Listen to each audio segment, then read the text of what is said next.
এই world cup যে সবগুলো ম্যাচ দেখেছে, মানে কয়টা ম্যাচ, 64টা ম্যাচ মনে হয়, যতগুলো ম্যাচ যদি সবাই দেখে থাকে, তাহলে এই 1.5 ঘন্টা করে হিসাব করলে সে তার পুরো হায়াতের 4 দিন নষ্ট করেছে। কয়দিন?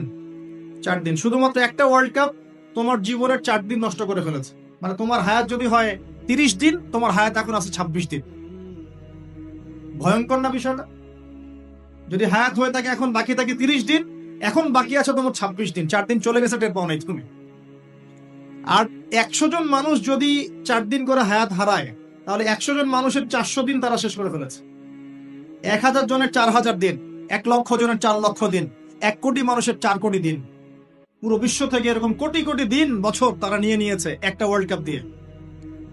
আল্লাহ পাক আমাদেরকে পাঠিয়েছিলেন কেন? আল্লাহর ইবাদত করার জন্য। শুধু ইবাদত নয়, আমাদের আরো একটা দায়িত্ব আছে। ওই দায়িত্বটার সাথে ওদের এই চক্রান্তগুলো সম্পর্কিত। দায়িত্বটাকে বলে নেই। আল্লাহ পাক আমাদেরকে দায়িত্ব দিয়েছেন আল্লাহ পাকের জমিনে আল্লাহ পাকের দিনটাকে প্রতিষ্ঠা করার। জানেন আল্লাহ পাক কি দায়িত্ব দিয়েছেন? আল্লাহর জমিনে আমরা দিনটাকে প্রচার প্রসার করব এবং প্রতিষ্ঠা করব। আল্লাহ পাক বলছেন, কুনতুম খায়রা উম্মাহ, তোমরা হচ্ছে শ্রেষ্ঠ জাতি। কারা তোমরা? মানে আমরা। তোমরা মানে কারা? এই উম্মতে মুহাম্মাদি, তোমরা হচ্ছে শ্রেষ্ঠ জাতি। খায়রা উম্মাহ উখরিজাত লিন-নাস, তোমাদেরকে বের করা হয়েছে মানব জাতির কল্যাণের জন্য। তোমাদের দায়িত্ব 3টা। 1, তা'মুরুনা বিল মা'রুফ, তোমরা সৎ কাজে আদেশ করবে। 2, ওয়া তানহাউনা আনিল মুনকার, তোমরা অসৎ কাজে নিষেধ করবে। 3, ওয়া তু'মিনুনা বিল্লাহ, তোমরা আল্লাহর প্রতি ঈমান রাখবে। তো আল্লাহ পাক বলছেন আমাদের কাজ সৎ কাজে আদেশ করা, অসৎ কাজে নিষেধ করা, আল্লাহর প্রতি ঈমান আনা। আর সূরা মুহাম্মদ আল্লাহ পাক বলছেন, ইন তানসুরুল্লাহ ইয়ানসুরকুম, তোমরা যদি আল্লাহকে সাহায্য করো তবেই আল্লাহ পাক তোমাদেরকে সাহায্য করবে। আর সূরা সফে আল্লাহ পাক বলছেন, হুয়াল্লাযী আরসালা রাসূলাহু বিল হুদা ওয়া দীনিল হক লিইয়ুযহিরাহু আলা দ্বীনি কুল্লি। আল্লাহ পাক এই যে নবী পাঠিয়েছেন, হেদায়েত দিয়েছেন, কোরআন সুন্নাহ পাঠিয়েছেন, যাতে ইসলাম অন্য সমস্ত দ্বীনের উপর বিজয় লাভ করতে পারে। তো এটা উদ্দেশ্য না? এই উদ্দেশ্য বাস্তবায়ন করার দায়িত্ব কি শুধু আলেম ওলামার, নাকি আমাদের সবার? আর সবার মধ্যে সবচেয়ে বেশি গুরুত্বপূর্ণ সেক্টর কারা? যুবকরা না? বুঝতে পারছেন না? যুব সমাজ যদি দাঁড়িয়ে যায়, তাহলে কি ইসলামের শত্রুরা এই অপ্রতিরোধ গতিটাকে রোধ করতে পারবে? পারবে না। এই তো ক্যান্ডিড কথা বলছিলাম, ওখানে গিয়ে দেখেন হলের নাম আছে তারেক বিন জিয়াদ হল, খালেদ বিন ওয়ালিদ হল, তারপরে একটা আছে মোহাম্মদ বিন কাসিম হল। 3 জন বিখ্যাত বীর সেনার নামে 3টা হল করা আছে, দেখেছেন? এই তারেক বিন জিয়াদ কে ছিল? মহাবীর, যিনি স্পেন বিজয় করেছিলেন। স্পেনের দিক দিয়ে ইসলামকে ঢুকিয়েছেন ওই ইউরোপে। কে? তারেক বিন জিয়াদ। নাম শুনেছেন? এই যুব সমাজ তো নামই জানে না, এরা তো শেকড়ই চিনে না। এখনকার যুব সমাজ কি তারেক বিন জিয়াদের মতো? মোহাম্মদ বিন কাসিমকে, যার এই যে দাওয়াত এবং জিহাদে এই যে উপমহাদেশে সিন্ধু অঞ্চল রাজা দাহিরকে পরাজিত করে তিনি ভারতবর্ষের মধ্যে ইসলাম ঢুকিয়েছেন। মোহাম্মদ বিন কাসিম নাম শোনেন নাই? এই যে খালেদ বিন ওয়ালিদকে, উহুদের যুদ্ধে যার হাতে অনেক মুসলিম শহীদ হয়েছেন, পরে তিনি ইসলাম কবুল করে ইসলামের পক্ষে 100টা যুদ্ধ করেছেন। কয়টা? 100টা। এবং এই যে পারস্য, এই রোম, এই সমস্ত সাম্রাজ্যগুলোর পতন তার হাতে হয়েছিল এবং তিনি এদিকে ইসলাম ঢুকিয়েছিলেন। সুবহানাল্লাহ। এই যে তাদের বীর সেনার নামে হল তৈরি করা আছে, দেখবেন গিয়ে শিখেন কিছু, ঘোরেন। আল্লাহ পাক বলেছেন, সিরু ফিল আরদ, তোমরা জমিনে ঘুরো, বিচরণ করো। ফানজুর কাইফা কানা আকিবাতুল মুকাজ্জিবিন, লক্ষ্য করে দেখো আল্লাহ বিরোধী শক্তিকে আল্লাহ পাক কেমন করে ধ্বংস করেছেন। খেয়াল করে দেখেন। এখনকার যুব সমাজের আইডল ছিল তারা, কিন্তু ওমর ইবনে খাত্তাব, খালিদ বিন ওয়ালিদ, মুহাম্মদ বিন কাসিম, তারেক বিন জিয়াদ, তারা আমাদের শেকড়, তারা আমাদের আদর্শ। তো তাদের আদর্শ ধারণ করলে তো ইসলামের শত্রুরা টিকতে পারবে না। পারবে? পারবে না। এই জন্য যুব সমাজকে এলিমিনেট করতে হবে। যুব সমাজকে যদি এমন কিছুতে প্রলুব্ধ করে রাখা যায় যে তারা তাদের জীবনের উদ্দেশ্যটা হারিয়ে ফেলে, তাহলে মুসলিমরা দুর্বল হয়ে যাবে। বুঝতে পারছেন কি? ঠিক এই কারণেই আপনার আমার মতো যুবক যারা, তাদেরকে আল্লাহর পথ থেকে সরিয়ে দেওয়ার জন্য তারা আপনার সামনে কিছু টোপ রেখে দিয়েছে, কিছু টোপ সামনে দিয়েছে। তার মধ্যে একটা হচ্ছে এই ধরনের আসরগুলা, যেটা আপনি 4 দিন নষ্ট করলেন, হায়াত নষ্ট করলেন। হ্যাঁ, খেললো কারা, জিতলো কারা, আপনি রং তামাশা করলেন, স্ট্রোক করে মারা গেল, দেখলেন না? উল্লাস করতে করে স্ট্রোক করে মারা যায়, শহীদী মৃত্যু একদম, নাকি? হ্যাঁ, মাশাআল্লাহ, সুবহানাল্লাহ, নাকি বলেন? আস্তাগফিরুল্লাহ। দেখছেন, ইন্নামাল আমালু বিল খাওয়াতিম, নবী সাল্লাল্লাহু আলাইহি ওয়াসাল্লাম বলছেন নিশ্চয়ই আমল ডিপেন্ড করবে শেষ কাজের উপরে। শেষ কাজ, একটা হাদিস আছে ইন্নামাল আমালু বিন্নিয়াত, সেটা আলাদা, সহিহ বুখারী 1 নম্বর হাদিস, যে আমল নিয়তের উপর নির্ভর করে। আরেকটা হচ্ছে ইন্নামাল আমালু বিল খাওয়াতিম, আমল নির্ভর করে শেষ কাজের উপরে। মানে আপনি ভালো কাজ করছেন করছেন করছেন, শেষ বয়সে গিয়ে আপনি খারাপ হয়ে গেলেন, তাহলে তাকদীর আপনার উপর বিজয়ী হয়েছে। শেষ বয়সে যে কাজগুলোতে ইন্তেকাল করেছেন ওর উপর হিসাব হবে চান। এখন খারাপ কাজ করছেন, তওবা করে ফিরে আসলেন, আবার ভালো কাজ করা শুরু করলেন, এই ভালো কাজ করতে করতে মৃত্যু হয়ে গেলে এর উপরে আপনার হিসাব হবে চান। এখন এই যে আর্জেন্টিনা জিতছে, উল্লাসে মারা গেল, এখন কিসের উপর উঠবে চিন্তা করেন। নিঃসন্দেহে আল্লাহু আ'লাম, আমাদের মত এটা, আল্লাহ ভালো জানেন, যে যেহেতু তাদের অনুসরণ করেছে, আর নবী সাল্লাল্লাহু আলাইহি ওয়াসাল্লাম বলেছেন যে যাকে ভালোবাসবে সে তার সাথে কি করবে, কিয়ামতের মাঠে থাকবে। তাহলে যদি মেসি এই অবস্থায় মারা যায় কাফের অবস্থায়, তাহলে এই অনুসারী সবাই তার সাথে হাসর করবে। আর মেসি তো সুপারিশ করবে আমাদের জন্য নাকি? হ্যাঁ, করবে না? তাহলে এর ছবি টবি লাগিয়ে রাখছি কেন বাসার মধ্যে? চিন্তা করতে পারবেন না, মানুষ এখন এত বিভোর হয়ে থাকে এগুলোতে। তারা যা খাবে তারা তাই খাবে, তারা যা পরবে তারা তাই পরে, তারা যেমন করে চুল কাটে তারা তেমন করে চুল কাটে, তারা যেমন করে হাঁটে তারা তেমন করে হাঁটে। মানে আশ্চর্য। এটা এই কারণে হয়েছে যে আমাদের শেকড়টা আমরা ভুলে গেছি। আমাদের সামনে যে একজন বিশ্বের সর্বশ্রেষ্ঠ মহামানব আছেন, মুহাম্মদ রাসূলুল্লাহ সাল্লাল্লাহু আলাইহি ওয়াসাল্লাম, তার সুন্নাহ আদর্শ পড়ে আছে, এটা আমাদের চোখে পড়ছে না। আস্তাগফিরুল্লাহ, আল্লাহ পাক মাফ করুন আমাদের। একটা হাদিসে পড়ছিলাম জান্নাতের মধ্যে বড়ই গাছ থাকবে। কি গাছ? বড়ই গাছ। সাহাবী একজন বলছেন, বড়ই গাছে তো কাঁটা থাকে ইয়া রাসূলুল্লাহ, তো সেখানেও কি কাঁটা থাকবে? নবীজি বলছেন, না, সেই বড়ই গাছে কাঁটা থাকবে না, বরং সেখানে কাঁটার জায়গায় ফল থাকবে। কি থাকবে? ফল থাকবে।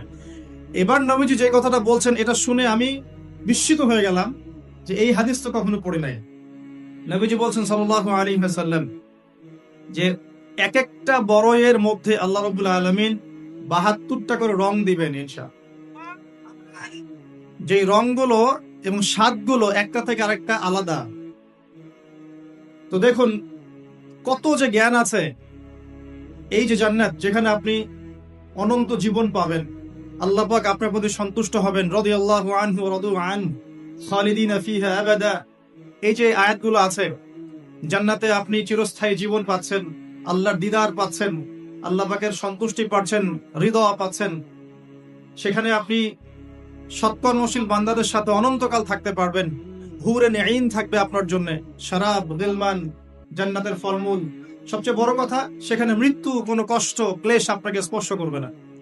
এই যে অনন্ত জীবন, এই জীবনটার জন্যই আমরা এই দুনিয়ার কারাগারে পরীক্ষা দিচ্ছি। মা, এই দুনিয়ার কারাগারে কি করছে ভাই? পরীক্ষা দিচ্ছি। আসল জীবনটা শুরু হবে মৃত্যুর পর। তো এই পরীক্ষায় যারা পাশ করবে ইনশাআল্লাহ তাআলা, অনন্তকালের জীবনে তারা সুখী হবে ইনশাআল্লাহ। আর এই পরীক্ষায় যারা ফেল করে যাবে, অনন্তকালের জীবনে তাদের স্থান হবে চিরস্থায়ী জাহান্নাম। আল্লাহ পাক আমাদেরকে হেফাজত করুন, আমিন। আল্লাহুম্মা ইন্না নাসআলুকাল জান্নাতা ওয়া নাউযু বিকা মিনাত নার। সকলেই বলে আমিন। তো এই কারাগারের জীবনে থাকতে গিয়ে কখনো কখনো এমন কিছু ঘটে যে বিস্ময় বোধ করতে হয়। যেমন এখন আমি যে মাঠে বসে আছি, আপনাদের সাথে কথা বলছি, আজকে থেকে 20 বছর আগে আমি এই মাঠে খেলাধুলা করতাম। কথা বুঝতে পারছেন? বিশ্বাস করলেন না? আজকে থেকে 20 বছর আগে আমি এই মাঠে খেলাধুলা করেছি। এমনকি একদিন আমার বাবা আমাকে বলেছিলেন, এবং আমি খেলাধুলা খুব পছন্দ করতাম, এবং আপনারা জানেন যে আমি খেলাধুলার সাথে ছিলাম, অনেক দূর পর্যন্ত খেলেছি আলহামদুলিল্লাহ। তো আমার বাবা আমাকে বলছিলেন যে খেলাধুলা করতে যেতে ইচ্ছা করছে। আমি বললাম যে হ্যাঁ। তো আমার মনে আছে ঠিক ওই যে ছেলেগুলো যেখানে দাঁড়িয়ে আছে, ওই জায়গাটাতে আমি খেলছিলাম। আমার ব্যাচমেট যারা আছেন এখানে উপস্থিত, হয়তো তারা জানবেন বিষয়টা। ক্রিকেট, অবশ্যই ক্রিকেট। আর ক্রিকেট খেললে আমি ব্যাটিং করতাম, বোলিং করতাম। ব্যাটিং করে পালাতাম, ফিল্ডিং করতাম না, এত খাটনির মধ্যে নাই। তো খেলতে খেলতে শুনলাম যে বাসায় আমার বাবা মারা গেছেন। ইন্না লিল্লাহি ওয়া ইন্না ইলাইহি রাজিউন। আমার বাবা আর মা এখানেই থাকতেন, ঠিক এই বাজারের সামনের বাসায়। এখানে আমার শৈশবটা কেটেছে। আমি আপনাদের এখানে পুলিশ একাডেমি শিশু শিক্ষালয় একটা স্কুল ছিল, এখন আছে কিনা আমি ঠিক জানি না। সেই স্কুলে আমি ক্লাস 1 ক্লাস 2 পর্যন্ত পড়েছিলাম। এরপরে আমি সরকারি পাইলট স্কুল উচ্চ বিদ্যালয়ে পড়েছি 1 বছর। এটা অনেকে জানেন। আমার শৈশবটার অনেকটা স্মৃতি এখানে জড়িত আছে। আর আজকে তাকদীরের কি লিখন যে সেই মাঠে বসে আমি আপনাদের সামনে দিনের ওয়াজ করছি। সুবহানাল্লাহ। আল্লাহ পাক কিভাবে মানুষের তাকদীর লিখে রাখেন। হয়তো সেদিন আল্লাহ পাক আসমানের উপর থেকে দেখছিলেন এই ছেলেটা যেখানে খেলছে আর 20টা বছর পর সে এখানে ওয়াজ করবে, তাই না? আল্লাহ পাক সব জানতেন না? দেখুন, আমরা এখানে যারা উপস্থিত আছি, আমরা দোয়া করি আল্লাহ পাক সবাইকে জান্নাত দান করুন। তো আমরা যারা উপস্থিত আছি, জান্নাতে যদি যাই ইনশাআল্লাহ, জান্নাতে যাওয়ার 1 কোটি বছর পরে আমরা কি করব আল্লাহ পাক এখনই সেটা জানেন, জানেন না? আবার আল্লাহ না করুক কেউ যদি জাহান্নামে যায়, জাহান্নামে যাওয়ার 1 কোটি বছর পর সে কি শাস্তি ভোগ করবে আল্লাহ পাক এখনই সেটা জানেন। আল্লাহ রাব্বুল আলামিন এই সময়ের ঊর্ধ্বে, এটাই বলি আমরা আল্লাহু আকবার। আরো ঘটনা আছে, বলতে গেলে আজকে ওয়াজের সময় শেষ হয় না। আমার পাশে ওস্তাদকে দেখছেন, এই যে ছোট ছেলেটা তেলাওয়াত করে গেল কোরআন, তার চেয়েও ছোট বয়স আমার, তখন 7 থেকে 8 বছর হবে। আমার কোরআনের হাতে খড়ি হয়েছে ওস্তাদ নজরুল হুজুরের কাছে, এটা আপনারা অনেকেই জানেন না। তো আলহামদুলিল্লাহ, আমি এখনো খুশি যে আলহামদুলিল্লাহ হুজুর এখনো অনেক স্টুডেন্ট পড়ান, মাশাআল্লাহ, এবং অনেকে তার স্টুডেন্ট আছেন এখানে। আমার কোরআনের হাতে খড়ি হয়েছে এখানে। এবং এরপরে আমার বাবা ইন্তেকাল করার পর আমরা চলে যাই এখান থেকে, সেখানে গিয়ে আমরা রংপুরে থাকা শুরু করি। আর এখন আমি ঢাকার বাসিন্দা। তাকদীর ঘুরছে কিভাবে। এরপরে আরো অনেক পড়াশোনা করতে হয়েছে, মাদ্রাসার সাবজেক্টগুলো পড়তে হয়েছে, ইউনিভার্সিটিজ কভার করতে হয়েছে। বিগত প্রায় 10 বছর থেকে আমি মোটামুটি ভাবে 14 থেকে 15 জন ওস্তাদ এর কাছে পড়েছি। 14 থেকে 15 জন। এই যে পড়ার পর আমি মনে করছি যে আমি ইসলামের কিছুই জানি না। আমার কাছে এখন মনে হয় ইসলামের জ্ঞান এত গভীর, যার মধ্যে কেবল ডুব দিয়েছি, আমি কোনো মণিমুক্তাও তুলতে পারি নাই। আমি কিভাবে আপনাদেরকে মণিমুক্তা দিব? আর এই পথে চলার সময় দেখেছি যে বাস্তবতা আর কোরআন সুন্নাহ এক জিনিস নয়। বাস্তব চলছে একভাবে, কোরআন সুন্নাহ বলছে আরেকভাবে। বাস্তবতায় সুদ খাওয়া মানুষের কাছে ফরজ হয়ে গেছে, আর কোরআন সুন্নাহ বলছে সুদ খেলে আল্লাহ এবং তার রাসূলের সাথে যুদ্ধ করা হয়। বাস্তবতায় আমরা দেখছি যে প্রত্যেকটা ছেলে মেয়ে, অলমোস্ট এভরিবডি প্রিমিক্সিং জিনার সাথে জড়িত। আর কোরআন বলছে আমাদেরকে ওয়ালা তাকরাবু জিনা, জিনার কাছেও যেও না। কোরআন সুন্নাহর সাথে বাস্তবতার বিশাল ফারাক। কোরআন সুন্নাহ বলছে আল্লাহ পাকের জমিনে লা ইলাহা ইল্লাল্লাহ এর পতাকা উড়বে, কিন্তু আমরা দেখছি আল্লাহর এই বিশাল জমিন, পুরো পৃথিবীতে এখন কাফেরদের পতাকা উঠছে।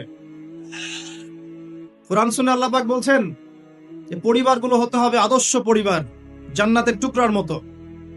আর আমরা বাস্তবতায় দেখছি, দেখুন, অলমোস্ট এভরি পরিবারের মধ্যে ফাসাদ আর ফিতনা, ফাসাদ আর ফিতনা। মনে হচ্ছে এক একটা জাহান্নামের টুকরা হয়ে যাচ্ছে। আমরা কোরআন শুনে পাচ্ছি মেয়েদেরকে খাস পর্দায় থাকতে হবে, আর আমরা বাস্তবতায় দেখছি মেয়েরা বেপর্দায় বাইরে বের হচ্ছে।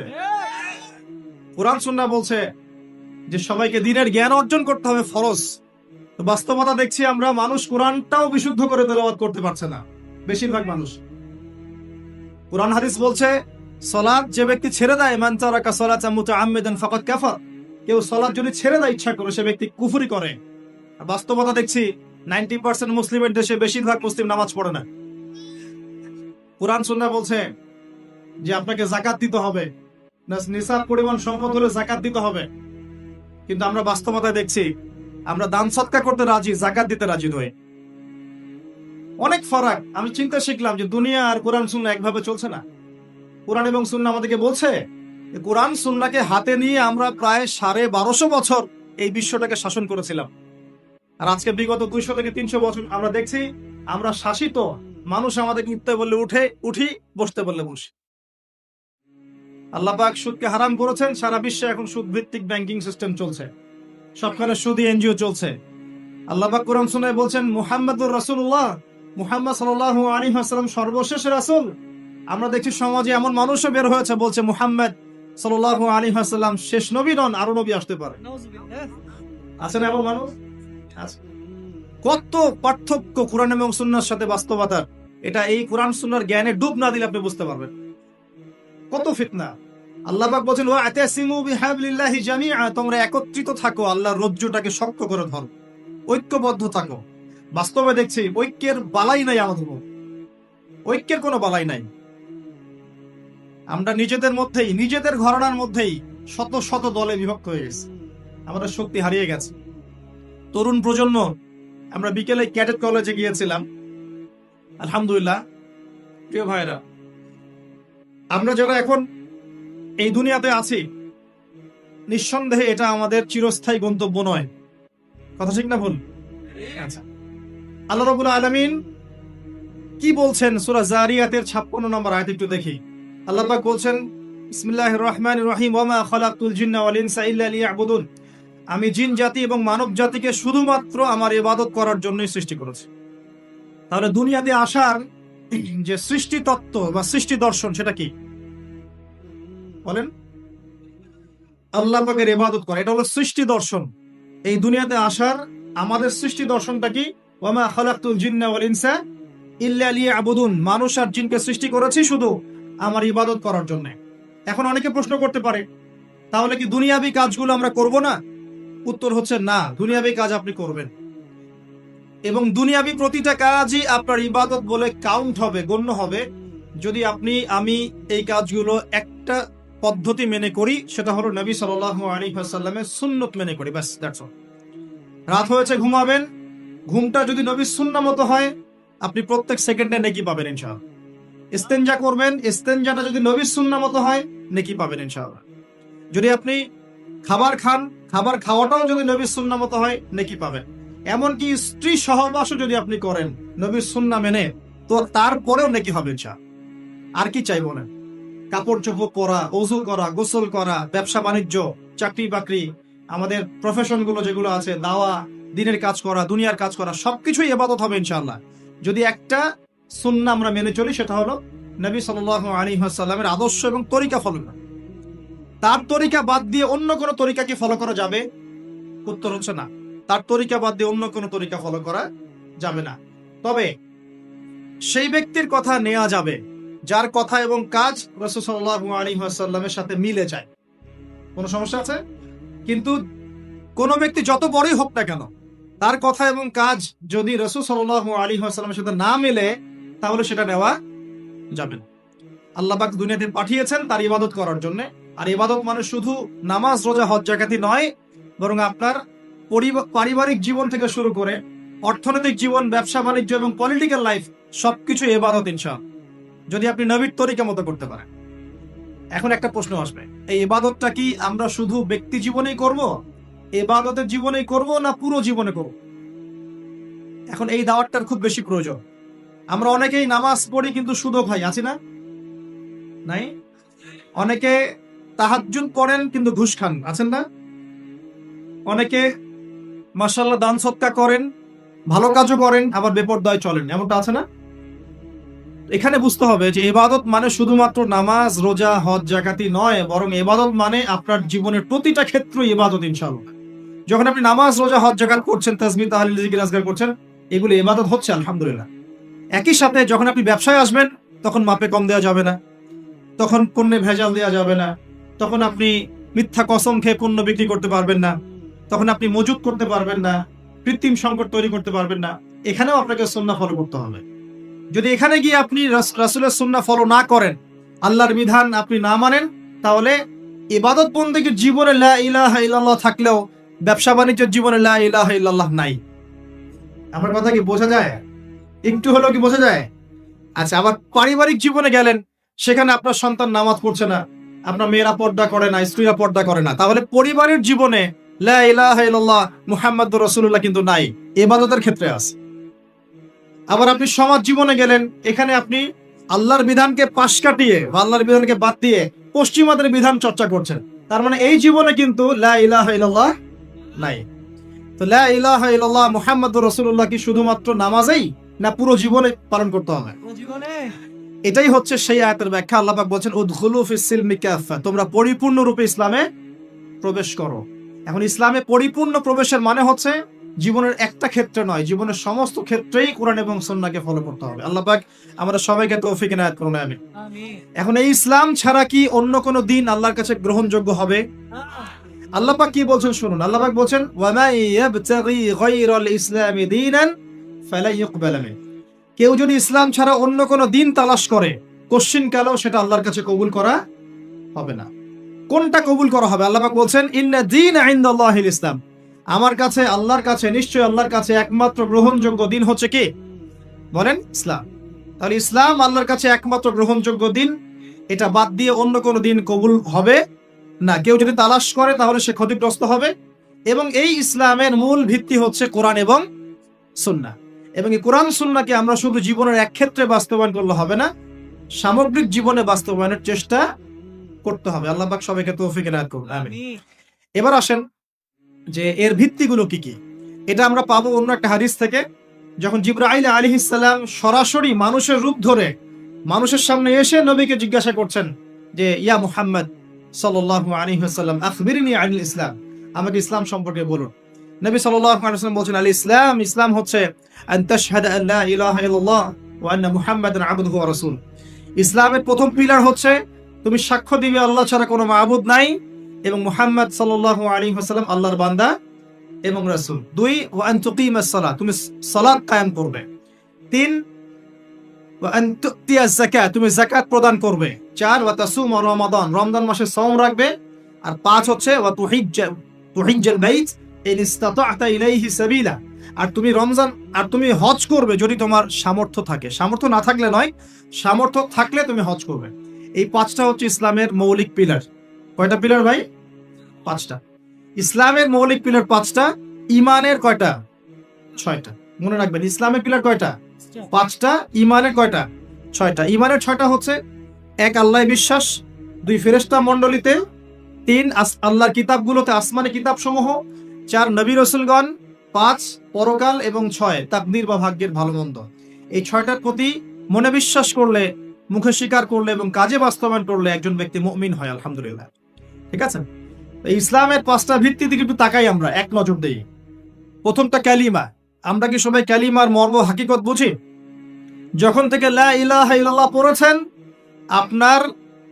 আপনি বাধ্য যে আল্লাহ পাকের বিধান বাদ দিয়ে আপনি অন্য কোথাও যেতে পারবেন না। এটা লা ইলাহা ইল্লাল্লাহের একটা মৌলিক কথা। লা ইলাহা ইল্লাল্লাহ বলেছেন মানে আল্লাহর সাথে আপনি শিরক করতে পারবেন না। মুহাম্মদুর রাসূলুল্লাহ যখন বলেছেন তার মানে আপনি সুন্নতের বাইরে কোনো বেদাত করতে পারবেন না। আমি বুঝাতে পারছি? যখন লা ইলাহা ইল্লাল্লাহ বলেছেন তখন শিরক করা যাবে না, আল্লাহর বিধানের বাইরে যাওয়া যাবে না। যখন মুহাম্মদুর রাসূলুল্লাহ বলেছেন তখন নবীর তরিকা সুন্নত বাদ দিয়ে অন্য তরিকার বেদাতে যাওয়া যাবে না। এখন আমরা তো দুঃখজনক যে আমরা আসলে মুসলিম পরিবারে জন্মগ্রহণ, আমরা শিরক বুঝি না। কি বুঝি না? শিরক বুঝি না। এখন মুসলিমরা আল্লাহ ছাড়া অন্য কারো কাছে চায় না। মুসলিমরা আল্লাহ ছাড়া অন্য কাউকে সেজদা করে। মুসলিমরা আল্লাহ ছাড়া অন্য কারোর জন্য নজর মানত করে। মুসলিমরা গায়রুল্লাহর নামে এখন জবাই কিন্তু করে। হাতে বালা পরে ঘোরে, খুলে না। কেন? খুললে তার ক্ষতি হয়ে যাবে এই ভয়ে। মুসলিমরা এখন ছবি মূর্তির উপাসনা শুরু করেছে, করে নাই? করে নাই? এবং কোন কোন ক্ষেত্রে এগুলোকে প্রতিষ্ঠা করার প্রয়াস দেখা যাচ্ছে সমাজে। আরো আছে, মুসলিমরা এখন ভাগ্য গণকের কাছে যায় না? হাত দেখে দাও, ভাগ্য দেখে দাও। মুসলিমরা রাশি ফলে বিশ্বাস করে। রাশি ফল, অমুকের রাশি কি, তমুকের রাশি কি, আজকে কি হবে, কালকে কি হবে, তাই না? এগুলোতে বিশ্বাস করে। মুসলিমরা যুগ বা সময়কে গালি দেয়। মুসলিমরা বাতাসকেও গালি দেয়। মুসলিম অনেক সময় দেখা যায় আল্লাহ ছাড়া অন্য কারো কাছে দোয়াও করে এবং আশা করে যে অন্য কোনো মৃত মানুষ তাকে সন্তান দিতে পারবে, পরকালে পার করাই দিবে। এগুলো মুসলিমরা ভাবে না? এই শিরকগুলো সমাজের মধ্যে নাই? সমাজে এখন একটা নতুন শিরক আসছে। নতুন না, আসলে এটা প্রাচীন, কিন্তু এখন চর্চাটা খুব বেড়েছে। এটা হচ্ছে এই যে তাবিজ কবজ কুফরি কালাম করার শিরক। এটা করে না? তাবিজ করা, কবজ করা, এই যে জাদুটোনা বানটোনা করা, এই কাজগুলো মানুষ করে না? এগুলো যে ব্যক্তি করবে সে ব্যক্তি মুশরিক হয়ে যাবে, শিরক করে ফেলবে। আর একটা আধুনিক শিরক আসছে। কি শিরক? আধুনিক। এটা আধুনিক কেন বললাম? এটা এই যে 1200 বছর থেকে এই শিরকটা খুব কম ছিল। বিগত 200-300 বছর থেকে এই শিরকটা একদম আকাশচুম্বী। সেটা হলো যে মুসলিমরা মানে অমুসলিমদের আদর্শ ধারণ করছে, আর অমুসলিমরা চাপিয়ে দিচ্ছে যে আল্লাহ পাক যেগুলো হালাল করেছেন সেগুলো তারা হারাম করে দিচ্ছে, আর আল্লাহ পাক যেগুলোকে হালাল করেছেন সেগুলো, আল্লাহ পাক যেগুলো হারাম করেছেন ওগুলো তারা হালাল করে দিচ্ছে। মানে আল্লাহর হালালকে মানুষ হারাম করছে, আল্লাহর হারামকে হালাল করে নিচ্ছে, মানে অপোজিট করছে। তো এই কাজটা কি মুসলিমরা করছে না এখন? একটু বলেন তো, সুদ কি হালাল না হারাম? আমরা এটাকে হালাল করি নাই, বরং ফরজ করে নিয়েছি। মাদক দ্রব্য কি হালাল না হারাম? আচ্ছা, হারাম যদি হয় তা আমরা কেন খাচ্ছি? আমরা হালাল করছি কেন? আমরা কেন হালাল করছি? জিনা ব্যভিচার কি হালাল না হারাম? আমাদের কাছে ফ্রি মিক্সিংটা এখন কমন, ফ্রি মিক্সিং অ্যাফেয়ার্স গুলো কমন। অ্যাফেয়ার্স করে না এমন ছেলে পেলে খুঁজে পাওয়া যায়? পাওয়া যায়। অপসংস্কৃতি অনুসরণ করা আমাদের জন্য কি হালাল না হারাম? আর আমাদের যত সংস্কৃতি দেখবেন, বেশিরভাগই দেখবেন বাইরের সংস্কৃতি, বাইরে থেকে আমদানি করা বস্তা পচা সংস্কৃতি। আবার এই যে কয়দিন আগে ওয়ার্ল্ড কাপ শেষ হয়ে গেল, এই ওয়ার্ল্ড কাপ কি আমাদের সৃষ্টি করা নাকি অন্যদের? আমি একটা হিসাব করেছিলাম, এক লেকচারে বলেছিলাম, এখন অনলাইনে আসবে। এই ওয়ার্ল্ড কাপ যে সবগুলো ম্যাচ দেখেছে, মানে কয়টা ম্যাচ? 64টা ম্যাচ মনে হয়। যতগুলো ম্যাচ যদি সবাই দেখে থাকে, তাহলে এই 1.5 ঘন্টা করে হিসাব করলে সে তার পুরো হায়াতের 4 দিন নষ্ট করেছে। কয়দিন? 4 দিন। শুধুমাত্র একটা ওয়ার্ল্ড কাপ তোমার জীবনের 4 দিন নষ্ট করে ফেলেছে। মানে তোমার হায়াত যদি হয় 30 দিন, তোমার হায়াত এখন আছে 26 দিন। ভয়ঙ্কর না বিষয়টা? যদি হায়াত হয়ে থাকে এখন বাকি থাকে 30 দিন, এখন বাকি আছে তোমার 26 দিন। 4 দিন চলে গেছে, টের পাও নাই তুমি। আর 100 জন মানুষ যদি 4 দিন করে হায়াত হারায়, তাহলে 100 জন মানুষের 400 দিন তারা শেষ করে ফেলেছে। 1000 জনের 4000 দিন, 1 লক্ষ জনের 4 লক্ষ দিন, 1 কোটি মানুষের 4 কোটি দিন। পুরো বিশ্ব থেকে এরকম কোটি কোটি দিন বছর তারা নিয়ে নিয়েছে একটা ওয়ার্ল্ড কাপ দিয়ে। আল্লাহ পাক আমাদেরকে পাঠিয়েছিলেন কেন? আল্লাহর ইবাদত করার জন্য। শুধু ইবাদত নয়, আমাদের আরো একটা দায়িত্ব আছে। ওই দায়িত্বটার সাথে ওদের এই চক্রান্তগুলো সম্পর্কিত। দায়িত্বটাকে বলে নেই। আল্লাহ পাক আমাদেরকে দায়িত্ব দিয়েছেন আল্লাহ পাকের জমিনে আল্লাহ পাকের দিনটাকে প্রতিষ্ঠা করা। জানেন আল্লাহ পাক কি দায়িত্ব দিয়েছেন? আল্লাহর জমিনে আমরা দিনটাকে প্রচার প্রসার করব এবং প্রতিষ্ঠা করব। আল্লাহ পাক বলছেন, কুনতুম খায়রা উম্মাহ, তোমরা হচ্ছে শ্রেষ্ঠ জাতি। কারা তোমরা? মানে আমরা। তোমরা মানে কারা? এই উম্মতে মুহাম্মাদি, তোমরা হচ্ছে শ্রেষ্ঠ জাতি। খায়রা উম্মাহ উখরিজাত লিন-নাস, তোমাদেরকে বের করা হয়েছে মানব জাতির কল্যাণের জন্য। তোমাদের দায়িত্ব 3টা। 1, তা'মুরুনা বিল মা'রুফ, তোমরা সৎ কাজে আদেশ করবে। 2, ওয়া তানহাউনা আনিল মুনকার, তোমরা অসৎ কাজে নিষেধ করবে। 3, ওয়া তু'মিনুনা বিল্লাহ, তোমরা আল্লাহর প্রতি ঈমান রাখবে। তো আল্লাহ পাক বলছেন আমাদের কাজ সৎ কাজে আদেশ করা, অসৎ কাজে নিষেধ করা, আল্লাহর প্রতি ঈমান আনা। আর সূরা মুহাম্মদ আল্লাহ পাক বলছেন, ইন তানসুরুল্লাহ ইয়ানসুরকুম, তোমরা যদি আল্লাহকে সাহায্য করো তবেই আল্লাহ পাক তোমাদেরকে সাহায্য করবে। আর সূরা সফে আল্লাহ পাক বলছেন, হুয়াল্লাযী আরসালা রাসূলাহু বিল হুদা ওয়া দীনিল হক লিইয়ুযহিরাহু আলা দীনি কুল্লি। আল্লাহ পাক এই যে নবী পাঠিয়েছেন, হেদায়েত দিয়েছেন, কোরআন সুন্নাহ পাঠিয়েছেন, যাতে ইসলাম অন্য সমস্ত দ্বীনের উপর বিজয়ী লাভ করতে পারে। তো এটা উদ্দেশ্য না? এই উদ্দেশ্য বাস্তবায়ন করার দায়িত্ব কি শুধু আলেম ওলামার, নাকি আমাদের সবার? আর সবার মধ্যে সবচেয়ে বেশি গুরুত্বপূর্ণ সেক্টর কারা? যুবকরা না? বুঝতে পারছেন না? যুব সমাজ যদি দাঁড়িয়ে যায়, তাহলে কি ইসলামের শত্রুরা এই অপ্রতিরোধ গতিটাকে রোধ করতে পারবে? পারবে না। এই তো ক্যান্ডি ক্রাশ কথা বলছিলাম, ওখানে গিয়ে দেখেন হলের নাম আছে তারেক বিন জিয়াদ হল, খালেদ বিন ওয়ালিদ হল, তারপরে একটা আছে মোহাম্মদ বিন কাসিম হল। 3 জন বিখ্যাত বীর সেনার নামে 3টা হল করা আছে, দেখেছেন? এই তারেক বিন জিয়াদ কে ছিল? মহাবীর, যিনি স্পেন বিজয় করেছিলেন। স্পেনের দিক দিয়ে ইসলামকে ঢুকিয়েছেন ওই ইউরোপে। কে? তারেক বিন জিয়াদ। নাম শুনেছেন? এই যুব সমাজ তো নামই জানে না, এরা তো শেকড়ই চিনে না। এখনকার যুব সমাজ কি তারেক বিন জিয়াদের মতো? মুহাম্মদ বিন কাসিমকে, যার এই যে দাওয়াত এবং জিহাদে এই যে উপমহাদেশে সিন্ধু অঞ্চল রাজা দাহিরকে পরাজিত করে তিনি ভারতবর্ষের মধ্যে ইসলাম ঢুকিয়েছেন। মুহাম্মদ বিন কাসিম নাম শোনেন নাই? এই যে খালেদ বিন ওয়ালিদকে, উহুদের যুদ্ধে যার হাতে অনেক মুসলিম শহীদ হয়েছে, পরে তিনি ইসলাম কবুল করে ইসলামের পক্ষে 100টা যুদ্ধ করেছেন। কয়টা? 100টা। এবং এই যে পারস্য, এই রোম, এই সমস্ত সাম্রাজ্যগুলোর পতন তার হাতে হয়েছিল এবং তিনি এদিকে ইসলাম ঢুকিয়েছিলেন। সুবহানাল্লাহ। এই যে তাদের বীর সেনার নামে হল তৈরি করা আছে, দেখবেন গিয়ে শিখেন কিছু, ঘোরেন। আল্লাহ পাক বলছেন, সিরু ফিল আরদ, তোমরা জমিনে ঘুরো, বিচরণ করো। ফানজুর কাইফা কানা আকিবাতুল মুকাজ্জিবিন, লক্ষ্য করে দেখো আল্লাহ বিরোধী শক্তিকে আল্লাহ পাক কেমন করে ধ্বংস করেছেন। খেয়াল করে দেখেন। এখনকার যুব সমাজের আইডল ছিল তারা, কিন্তু ওমর ইবনে খাত্তাব, খালিদ বিন ওয়ালিদ, মুহাম্মদ বিন কাসিম, তারেক বিন জিয়াদ, তারা আমাদের শেকড়, তারা আমাদের আদর্শ। তো তাদের আদর্শ ধারণ করলে তো ইসলামের শত্রুরা টিকতে পারবে না। পারবে? পারবে না। এই জন্য যুব সমাজকে এলিমিনেট করতে হবে। যুব সমাজকে যদি এমন কিছুতে প্রলুব্ধ করে রাখা যায় যে তারা তাদের জীবনের উদ্দেশ্যটা হারিয়ে ফেলে, তাহলে মুসলিমরা দুর্বল হয়ে যাবে। বুঝতে পারছেন কি? ঠিক এই কারণেই আপনার আমার মতো যুবক যারা, তাদেরকে আল্লাহর পথ থেকে সরিয়ে দেওয়ার জন্য তারা আপনার সামনে কিছু টোপ রেখে দিয়েছে, কিছু টোপ সামনে দিয়েছে। তার মধ্যে একটা হচ্ছে এই ধরনের আসরগুলা, যেটা আপনি 4 দিন নষ্ট করলেন, হায়াত নষ্ট করলেন। হ্যাঁ, খেললো কারা, জিতলো কারা, আপনি রং তামাশা করলেন, স্ট্রোক করে মারা গেল, দেখলেন না?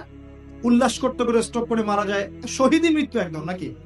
হ্যাঁ, মাশাআল্লাহ, সুবহানাল্লাহ, নাকি বলেন? আস্তাগফিরুল্লাহ। দেখছেন, ইন্নামাল আমালু বিল খাওয়াতিম।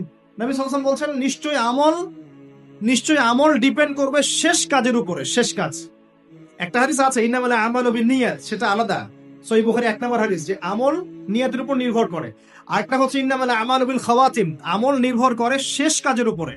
মানে আপনি ভালো কাজ করছেন, শেষ বয়সে গিয়ে আপনি খারাপ হয়ে গেলেন, তাহলে তাকদীর আপনার উপর বিজয়ী হয়েছে। শেষ বয়সে যে কাজগুলোতে ইন্তেকাল করেছেন ওর উপর হিসাব হবে ইনশাআল্লাহ। এখন খারাপ কাজ করছেন, তওবা করে ফিরে আসলেন, আবার ভালো কাজ করা শুরু করলেন, এই ভালো কাজ করতে করতে মৃত্যু হয়ে গেলে এর উপরে আপনার হিসাব হবে ইনশাআল্লাহ। এখন এই যে আর্জেন্টিনা জিতছে, উল্লাসে মারা গেল, এখন কিসের উপর উঠবে চিন্তা করা। নিঃসন্দেহে আল্লাহু আ'লাম, আমাদের মত এটা, আল্লাহ ভালো জানেন, যে যেহেতু তাদের অনুসরণ করেছে, আর নবী সাল্লাল্লাহু আলাইহি ওয়াসাল্লাম বলেছেন যে যাকে ভালোবাসবে সে তার সাথে কি করবে, কিয়ামতের মাঠে থাকবে। তাহলে যদি মেসি এই অবস্থায় মারা যায়, কাফের অবস্থায়, তাহলে এই অনুসারী সবাই তার সাথে হাসর করবে। আর মেসি তো সুপারিশ করবে আমাদের জন্য, নাকি? হ্যাঁ, করবে না? তাহলে এর ছবি টবি লাগিয়ে রাখছি কেন বাসার মধ্যে? চিন্তা করতে পারবেন না, মানুষ এখন এত বিভোর হয়ে থাকে এগুলোতে। তারা যা খাবে তারা তাই খাবে, তারা যা পরবে তারা তাই পরে, তারা যেমন করে চুল কাটে তারা তেমন করে চুল কাটে, তারা যেমন করে হাঁটে তারা তেমন করে হাঁটে। মানে আশ্চর্য। এটা এই কারণে হয়েছে যে আমাদের শেকড়টা আমরা ভুলে গেছি। আমাদের সামনে যে একজন বিশ্বের সর্বশ্রেষ্ঠ মহামানব আছেন, মুহাম্মদ রাসূলুল্লাহ সাল্লাল্লাহু আলাইহি ওয়াসাল্লাম, তার সুন্নাহ আদর্শ পড়ে আছে, এটা আমরা চোখে পড়ছে না। আস্তাগফিরুল্লাহ, আল্লাহ পাক মাফ করুন আমাদেরকে। তো এই যুব সমাজকে আল্লাহর পথ থেকে সরিয়ে দেওয়ার জন্য এবং আল্লাহ পাকের দ্বীনের কান্ডারি হওয়ার পথে বাধা দেওয়ার জন্য এই ধরনের আসরগুলো তৈরি করা হয়েছে। এছাড়া আছে কনসার্টের আসর, আপনার মিউজিক্যাল কনসার্ট গুলো, আপনাকে নাচাবে, হই হুল্লা করাবে, ধুম ধারাক্কা করবে। তারপরে আপনার সামনে আরো অকেশন আসবে, ঠিক আছে? এরপরে আপনার সামনে দিয়ে দিয়েছে পর্নোগ্রাফি। সবাই এখন ঘরে ঘরে পর্নোগ্রাফি চর্চা করে, শুধু ছেলেরা না, এখন মেয়েরাও পর্ন দেখে। এটা আমার কথা না, জরিপ দেখবেন, এটা নিয়ে পড়াশোনা করেছি আমি। একটা বইয়ের নাম বলে যে মুক্ত বাতাসের খোঁজে, একটা বই পাওয়া যায় বাজারে, দেখেন, সুন্দর বইটা, লস্ট মডেস্ট্রি একটা বই আছে, অসাধারণ। মানে এখানে পর্নোগ্রাফির A to Z পোস্টমর্টেম করা আছে। মেয়েরাও এখন পর্ন দেখা শুরু করেছে। হ্যাঁ, সবাই দেখছে, সবাই ঘরে ঘরে। আমরা মনে হয় বাইরে একটা ভালো মানুষের খোলস ধরে থাকি, আর ভিতরটাতে আমাদের আত্মাগুলো পচে গেছে, ঠিক আছে? তো এই পর্ন কেন দেওয়া হয়েছে? কারণ এটাতে যে আসক্ত হয়ে যাবে, সে কিন্তু ইমানের আর তেজটাকে ধরে রাখতে পারবে না। মনে করেন আপনি আল্লাহ না করে একটা পর্ন মুভি দেখে ফেলেছেন, এরপর নামাজে দাঁড়ান, আপনার ওই নামাজে কি কোনো মনোযোগ আসবে? এটা সম্ভব না। আর নামাজের তো বিষয় আমরা শুধু বাইরের মাসআলাগুলোকে নিয়ে তর্ক করি বেশি। নামাজের মূল যেটা জিনিস সেটা কি? নামাজের ইহসান, নামাজে মাআরিফাত, আল্লাহকে পাওয়া, নামাজের খুশু, এগুলো কি আত্মার সাথে সম্পৃক্ত না? সে আত্মা যদি পর্ন দেখে কলুষিত হয়ে যায়, তাহলে কি আমি নামাজে মনোযোগ পাবো? এই কারণে ইবাদত করে কোনো স্বাদ পাচ্ছেন না। কারণ চোখের জেনা হচ্ছে, পর্ন দেখছেন, এবং কলবটা দূষিত হচ্ছে। এই যে ফ্রি মিক্সিং দিয়েছে আরেকটা, নারী পুরুষ অবাধ মেলামেশা। এই মেলামেশার মধ্যে কোনো বাধা নাই, যে বাধা দিবে তাকে তারা বলছে মৌলবাদী হয়ে গেছে। অথচ এই যে পড়াশোনা করছি আমরা ছেলে মেয়ে একসাথে, স্কুল থেকে শুরু, স্কুলে, তারপর কলেজে, তারপর বিশ্ববিদ্যালয়ে, ইভেন চাকরি ক্ষেত্রেও, সব জায়গায়, ইভেন পলিটিক্যাল মিছিলেও নারী পুরুষ ফ্রি মিক্সিং। দেখবেন মেয়েরা সামনে, হ্যাঁ, স্লোগান হচ্ছে, পিছনে ছেলেরা, এখানেও ফ্রি মিক্সিং সবখানে। তো এটা কোত্থেকে আসলো? ফ্রি মিক্সিং দেওয়ার কারণ হচ্ছে, উদ্দেশ্য হচ্ছে সমাজের মধ্যে কাঠামো যেন ভেঙে যায়। নারী পুরুষের জায়গায় চলে আসছে, পুরুষ নারীর জায়গায় চলে গেছে, এবং পরিবারের বন্ধনগুলো ভেঙে যাচ্ছে। দেখবেন পরকীয়া, দিন দিন পরকীয়া বাড়ছে না? পরকীয়া দিন দিন বাড়ছে। আর জেনা তো ঘরে ঘরে জেনা। আর জেনা মানে শুধু সেক্সুয়াল সম্পর্ক বোঝাচ্ছি না, এখানে জেনা মানে প্রতিটা অঙ্গ প্রত্যঙ্গে জেনা আছে না? আচ্ছা, এছাড়াও এগুলোর প্রভাবে ধর্ষণ বাড়ছে। আর আমাদের মা বোনদেরকে আমরা বেপরদা নিয়ে আসছি, আর বলছি এটা হচ্ছে উন্নতি, অগ্রগতি, প্রগতি। একদিকে পর্ন দেখাচ্ছি, একদিকে ফ্রি মিক্সিং করাচ্ছি, ঠিক আছে, আবার মেয়েদেরকে বাইরেও বের করে নিয়ে আসছি। একদম মেসাকার অবস্থা সমাজে। এরকম একটা অবস্থায় আপনার মেয়ে কতটুকু সেফ চিন্তা করেন, আপনার মেয়ে সন্তান, কন্যা সন্তান কতটুকু সেফ একটু চিন্তা করে দেখেন। স্কুলে অনেক সময় দেখা যায় বিশ্ববিদ্যালয়ে গিয়ে জেনার শিকার হয়ে যাচ্ছে। কয়দিন আগে দেখলেন না, বিশ্ববিদ্যালয়ে মেয়েদেরকে কার কার মনোরঞ্জন করানোর জন্য ঘরে পাঠানো হচ্ছিল, দেখেন না? দেখেন নাই? একটা ডিগ্রি সার্টিফিকেট অর্জন করার জন্য নিজের ইজ্জতকে বিলিয়ে দিতে দ্বিধা করছি না। সুবহানাল্লাহ। তাহলে কোন সমাজে আমরা টিকে আছি, আর আমাদের পরবর্তী প্রজন্মের কি হবে একটু ভাবতে হবে, তো ভাবতে হবে না? আল্লাহ পাক কিন্তু বলেছেন যারা জানে না তারা কি সমান? আর যাদের কলব জিন্দা আর যাদের কলব মৃত তারা কি সমান? আল্লাহ পাক বলছেন তোমরা জমিনে ঘোরাফেরা করো, বিচরণ করো, আশা করা যায় তোমাদের মৃত কলবগুলো জীবিত হবে ইনশাআল্লাহ। তো যুব সমাজের সামনে এগুলো টোপ দিয়েছে, আরো দিয়েছে বেকারত্বের ভয়। আল্লাহ পাক কোরআনে বলেছেন না, শয়তান তোমাদেরকে অশ্লীলতার প্রলোভন দেয় আর অভাবের ভয় দেখায়। আপনাদের সামনে বেকারত্বের ভয় দেখবেন। চাকরি পাওয়ার জন্য কি না করছেন আপনি, সুবহানাল্লাহ। একটা চাকরি পাওয়ার জন্য 20-30 বছর পড়াশোনা করছেন, লক্ষ লক্ষ কোটি কোটি টাকা ঢালছেন আপনি এখানে, কোটি কোটি টাকা ঢালছেন, লক্ষ লক্ষ টাকা ঢালছেন একটা জবের জন্য। কিন্তু আপনার এটা বিশ্বাস করা উচিত ছিল যে রিজিক শুধুমাত্র জব থেকেই আসে না, আরো অনেক ক্ষেত্র থেকে রিজিক আসতে পারে। আপনি কৃষিভিত্তিক অর্থনীতি ফলো করতে পারতেন, আপনি ব্যবসা করতে পারতেন, উদ্যোক্তা হতে পারতেন, আর অনেক কিছু করতে পারতেন। তো এখানে একটা সমস্যা হচ্ছে। আবার একটা সমস্যা হচ্ছে কি, যে আমাদের মধ্যে মাদকের একটা ব্যাপক সয়লাব দেখা যাচ্ছে ইয়াং জেনারেশনের মধ্যে। ইয়াংদেরকে মাদক খাইয়ে এই যে মাদক তো আছে, মাদক খাওয়াচ্ছে, পর্ন দেখাচ্ছে, আপনাকে ফ্রি মিক্সিং করাচ্ছে, আপনার জীবনের উদ্দেশ্যটা ভুলিয়ে দিচ্ছে। এই কাজগুলো করার মূল উদ্দেশ্যটা কি? একটাই উদ্দেশ্য, যে এই মুসলিম যুব সমাজ যেন আর তারেক বিন জিয়াদ হতে না পারে, আর মোহাম্মদ বিন কাসিম। যদি হতে পারে, যদি তার ওমর এবং খালিদ হতে পারে, তাহলে এই মুসলিমদেরকে ঠেকানো যাবে? এই মুসলিমরা জ্ঞানে অনন্য হবে, তখন আমলে অনন্য হয়ে যাবে, তাদের পারিবারিক আদর্শ সুন্দর হবে, ইমান শক্তিশালী হবে, তারা আমর বিল মারুফ নাহি আনিল মুনকারে কাজ করবে, দিনের প্রচার প্রসারে কাজ করবে, দেশের কল্যাণে কাজ করবে, দুর্নীতি দূর করবে, ঠিক আছে, পলিটিক্স করলেও ভালো পলিটিক্স করবে, যাতে করে মানুষের কল্যাণ হয়, মানবতার খেদমতে কাজ করতে পারবে, এক কথায় দিনটাকে প্রতিষ্ঠা করতে পারবে। তারা খুব ভালো করেই জানে যে যদি আপনারা ইমানদার হন এই সমস্যা আছে। এই কারণেই আমাদেরকে জীবনের এই উদ্দেশ্য থেকে ভুলিয়ে দেওয়ার জন্য এই বর্তমান প্রেক্ষাপটের ফিতনাগুলোকে আপনার সামনে একদম সহজলভ্য করে দেওয়া হয়েছে। সহজলভ্য না? আপনি চাইলেই মাদক খেতে পারেন, কেউ বাধা দিবে না। মানে পাশের বাসায় জোরে জোরে মিউজিক বাজছে, এমন সিচুয়েশন যে আপনি গিয়ে বারণও করতে পারবেন না, বারণ করলে উল্টা আপনাকে গালি শোনায় দিবে। আর এটা ভাই শেষ জামানা, যেটার বিষয়ে আমার কোনো সন্দেহ নাই। কারণ এখানে ন্যায় হয়ে যাচ্ছে অন্যায়, অন্যায় হচ্ছে ন্যায়। আমানতদারকে বলা হচ্ছে খেয়ানতকারী, খেয়ানতকারকে বলা হচ্ছে আমানতদার। যে জুলুম করলো তাকে বলা হচ্ছে ভালো, আর যে জুলুমের শিকার হলো তাকে নিয়ে সমালোচনা করা হচ্ছে।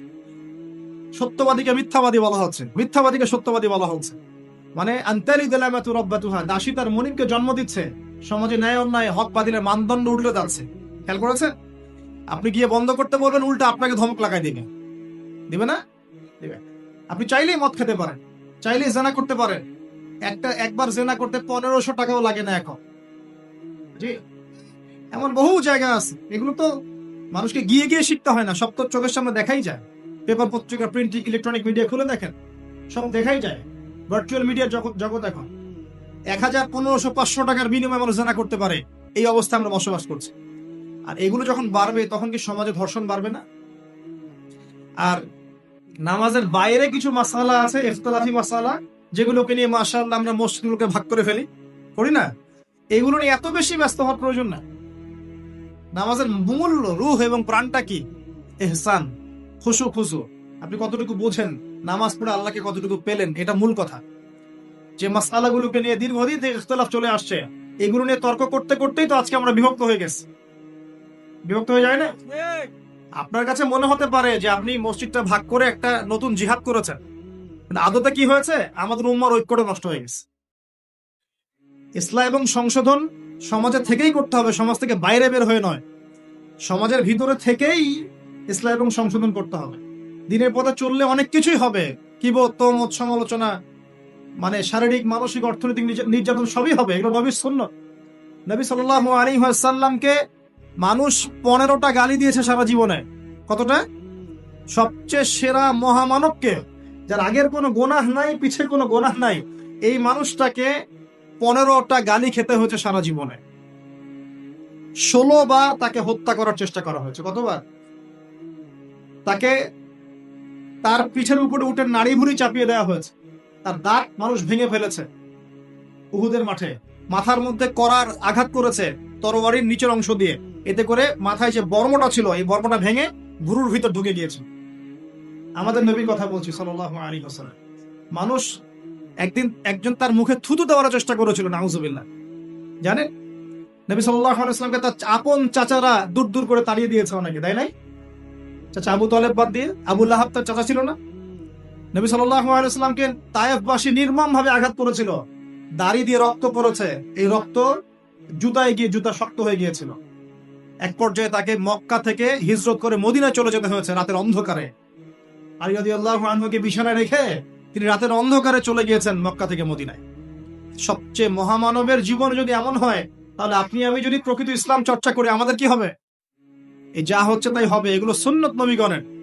আর এগুলো করে জালেমরা কখনো পার পাবেন, আর এগুলো করলে মাজলুমদের কোনো ইজ্জত সম্মানও নষ্ট হয় না। আল্লাহ পাক যাকে বড় করবেন, আল্লাহ পাক যাকে কবুল করবেন, আল্লাহ পাক সম্মান ইজ্জত কবুলিয়ত দিবেন, সারা দুনিয়ার শক্তি মিলে তার কিছু করতে পারবেন না।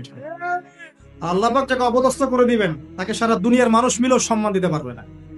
আর এই দুনিয়ার সাফল্যই চূড়ান্ত নয়, পরকালের সাফল্য চূড়ান্ত। ইচ্ছা প্রিয় ভাইরা, সামনে এই দিনটা আপনার সামনে আছে। নামাজ ছাইরেন না, যাকাত দেন, হজ করার সামর্থ্য থাকলে করবেন, রমজান মাসে সওম রাখবেন। এবং আমি একটা রিকোয়েস্ট করব যে বেশি বেশি ইলম চর্চা করেন, জ্ঞান চর্চা করেন, কোরআন তেলাওয়াত করেন, আল্লাহর জিকির আজগার বাড়িয়ে দেন, হাদিস চর্চা বাড়িয়ে দেন, নবী সিরাত পড়েন, ইসলামের ইতিহাস পড়েন, আকীদার বইগুলো পড়েন। এগুলো একা একা পড়েন এবং আলেম ওলামার সাথে সম্পর্ক রাখেন। কারণ যেহেতু জেনারেল লাইনে পড়ছেন আপনি তো মাদ্রাসায় ভর্তি হতে পারছেন না। আপনি নিজে পড়েন, কিন্তু ওলামায়ে কেরামের সাথে সম্পর্ক রাখেন। একা একা পণ্ডিত হয়ে যান, একা পণ্ডিত হতে গেলে মুশকিল হয়ে যাবে। ওলামায়ে কেরামের সোহবত লাগবে, তাদের সাথে সম্পর্ক রাখতে হবে। যেটা বুঝবেন না তাদেরকে জিজ্ঞাসা করবেন। আর যদি সম্ভব হয়, আপনার সুযোগ থাকে, তাহলে মাদ্রাসায় ভর্তি হয়ে যাবেন, কোনো সমস্যা নেই, সেখানে পড়াশোনা করবেন। আর যদি সেটাও করতে না পারেন, তাহলে অনলাইন অফলাইনে কিছু শর্ট কোর্স আছে, ডিপ্লোমা কোর্স, এগুলো করতে পারেন। মানে এক কথায় আপনাকে জ্ঞান চর্চা করতেই হবে যেভাবে হোক। এটা কিভাবে করবেন, এই চ্যালেঞ্জটা আপনার, এটা আপনার সমস্যা, এটা নিয়ে আপনাকে ভাবতে হবে। আমল বাড়াতে হবে, শুধু জ্ঞান চর্চা জানি যথেষ্ট না, জানা অনুযায়ী আমলটাও করতে হবে। কিভাবে করব? একটা কথা সকল শুরুতে বলেছে, নবী সাল্লাল্লাহু আলাইহি ওয়াসাল্লামের সুন্নাহ মোতাবেক যদি জীবনটা করতে পারেন, ইনশাআল্লাহ আপনার 24 ঘন্টায় নাকি, ইনশাআল্লাহ। এটাই হচ্ছে আমলে সালেহ। এর পাশাপাশি রিজিক যখন খাবেন, হালাল খায়েন, হারামে যায় না। সুদের মধ্যে যায়েন না, ঘুষের মধ্যে যায়েন না, দুর্নীতির মধ্যে যায়েন। আল্লাহ